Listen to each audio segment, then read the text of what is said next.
It's time to dive beneath the surface and into the minds and hearts of your favorite celebrities and pop culture icons. Welcome to Up and Adam. Hey guys, what's up? You're watching Up and Adam. My name's Adam Newell.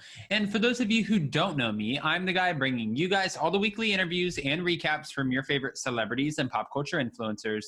But for those of you who do know me, you know that that's not why we're always here, right? Guys, if you haven't already, go ahead, hit that like button, subscribe to my channel, and hit that notification bell because you guys don't want to miss anything that we have coming up. And with that being said, let's jump right in.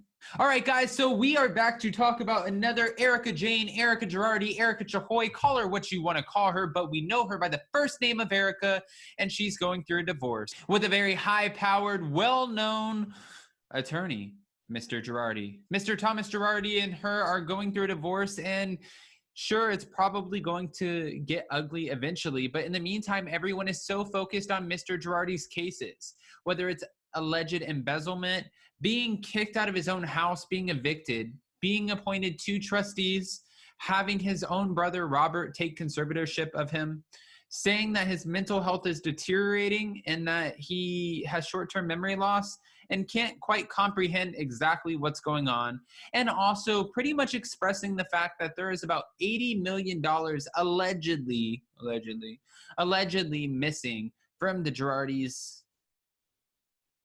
I was going to say camp, but statements.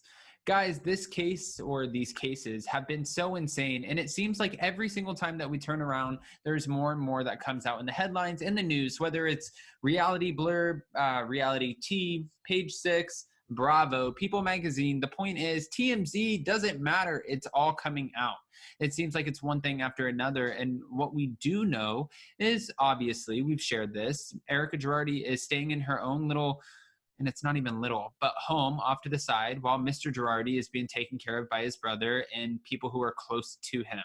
They are obviously navigating their divorce, and who knows what's going to be left, because as of right now, their assets are being completely liquidated to pay back all of the creditors and clients that they owe money to, or at least Mr. Girardi. Now, mind you, again, I know I said this earlier at the beginning of this video, but it's true. There are people coming forward every single day. And with every single person that comes forward, it seems like we have a new $500,000 statement due, or $3 million statement due, or $2 million or $10 million. It's like, holy cow, this is the never ending court cases of Girardi. However, that's not what we're here to talk about. Not all of them, just one of them in particular. Another one of Mr. Girardi's clients has come forward talking about how her and her late husband, they were clients of Mr. Girardi's. They were clients and they were suing NBC Universal because of copyright claims. Guys, this gets so ridiculous. Again, before we jump too far into this, if you haven't, go ahead, hit that like button and listen to this. So guys, Dana Smoller was a client of Mr. Girardi's for a case against NBC Universal, a copyright claims case where she felt like she pitched a show unsuccessfully to NBC, and NBC did not pick up the show. However, they turned around and made a show of their own that was very similar. At least these are Dana Smoller's claims. She said that she had a high-power attorney who was a female at one point who was taking over the case, but she couldn't handle it. So then she enlisted the help of Mr. Girardi. When her and her husband actually hired Mr. Girardi, the first time that she spoke with him on the phone, he was allegedly letting her know that this was kind of a shoo-in of a case, and then he had to conveniently jump off the phone because he was boarding his own private plane. Now, for Dana Smoller, she didn't know a whole lot about the case at the time, but she did know, hey, listen, this attorney is boarding his own private jet, then yeah, this is going to be golden. I've got this. I mean, honestly, like, enlisting the help of this attorney, this is going to be phenomenal. We're going to be set. However, that was just simply not the case. It seems like what she's trying to allude to is the fact that her case against NBC was dropped in about, I want to say 2014, the same year that Erika Girardi was picked up for The Real Housewives of Beverly Hills Season 6 to be added as a full-time cast member. Now, people would say or would wonder, why does this even matter? What does Erika have to do with her court case being dropped for copyright claims, right? Well, this is why it matters. So Erika Girardi joining Bravo. Bravo falls under the NBC Universal umbrella. Obviously, that's her husband. Her husband is now suing the network. The network is not going to employ his wife when they're being sued by a high-powered attorney. So in order for them to employ his wife and for him to give her exactly what she's looking for, Dana Smoller is alluding to the fact that Mr. Girardi somehow swept their case under the rug in order to give his wife everything that she's always wanted: the stardom, the fame, the notoriety of it all. Now, again, guys, Dana Smoller did come forward and say that she believes that Girardi Keese, that they sabotaged her chances at this lawsuit. Her and her husband, Larry, actually, I'm not going to speak on her behalf. I'm going to just say what she said. We truly believe that our law firm was assisting, because back when they told us that we needed to give up the copyright and let them go to the appellate level to see if we could refile the case with the state claims, she ended that off with saying, "It's just interesting now, considering everything that's happened." Right after that, she added that Girardi Keese went behind her and her husband's back in 2013 and canceled their trial. Again, she was trying to figure out why would they do that? But it seems for Dana Smoller that everything is clear enough at this point.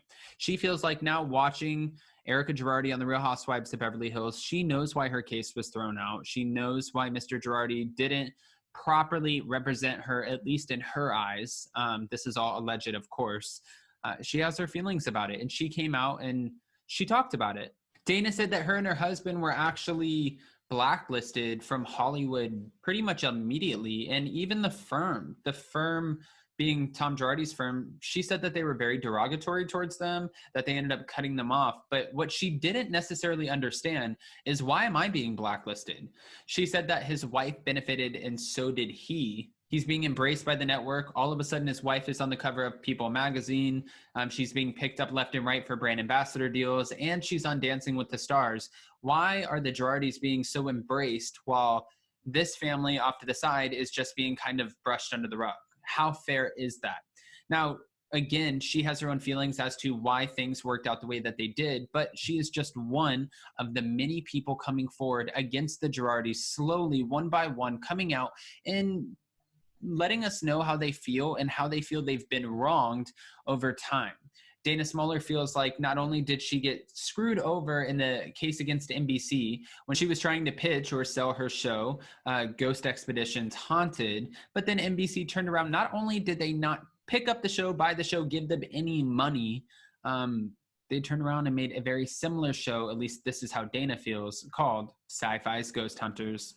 I'm so curious, though, how you guys feel about all of this. Guys, you know, in this upcoming season, season 11 of The Real Housewives of Beverly Hills, so much is going to be talked about when it comes to the Erika Girardi case. At least that's what we're hoping for. But honestly, it better at this point, because Elizabeth Lynn Vargas came out on Real Housewives of Orange County season 15 talking about her husband, her marriage, her divorce, the money, but literally not talking about anything.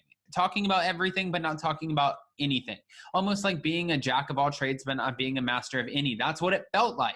She's telling us that she can't tell us about the things that she's hinting on telling us about. Now, if Erika Girardi goes into season 11 and she tries to flirt with the idea of her marriage and what happened, what went wrong, and what the case is like, but really doesn't want to give us any information, it's going to upset a lot of people. There are a lot of fans, Bravo super fans, people out there who are watching Miss Girardi, who might even be family of the victims who were involved in some of these traumatic cases. These people are watching Erika, and they don't want to see this woman have this glamorous lifestyle on this, what the families are calling blood money. Money that comes from these traumatic accidents that these families were supposed to be allegedly paid out, and they weren't. People don't want to watch Erika live a glamorous life on the backs of so many other people. That's what is being put out there. So now, with that being said, she needs to come into season 11 so humble.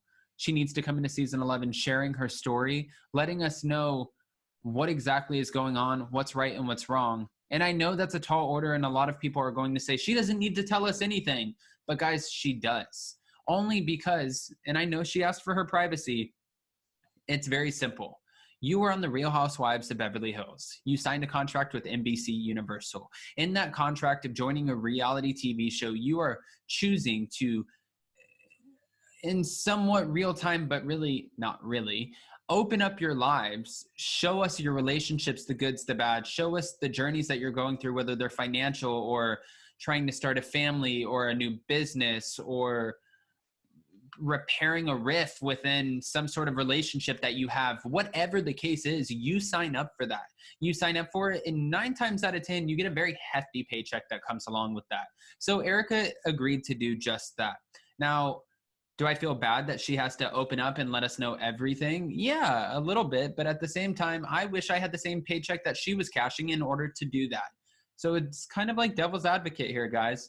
However, I just want to know what you guys have to say. You guys are probably the toughest critics of them all, but I enjoy reading all of your comments and hearing what you have to say.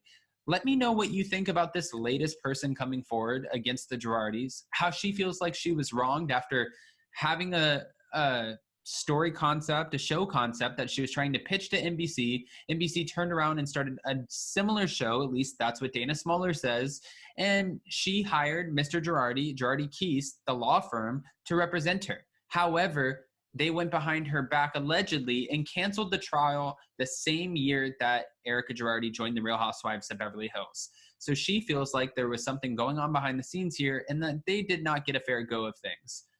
What do you feel? Guys, if you haven't already, go ahead, comment below, let me know. Hit that like button, subscribe to my channel, and hit that notification bell because you guys don't want to miss anything we have coming up. And with that, we'll see you next time. Bye, guys. Check us out every Monday and Wednesday. Thanks for watching Up and Adam.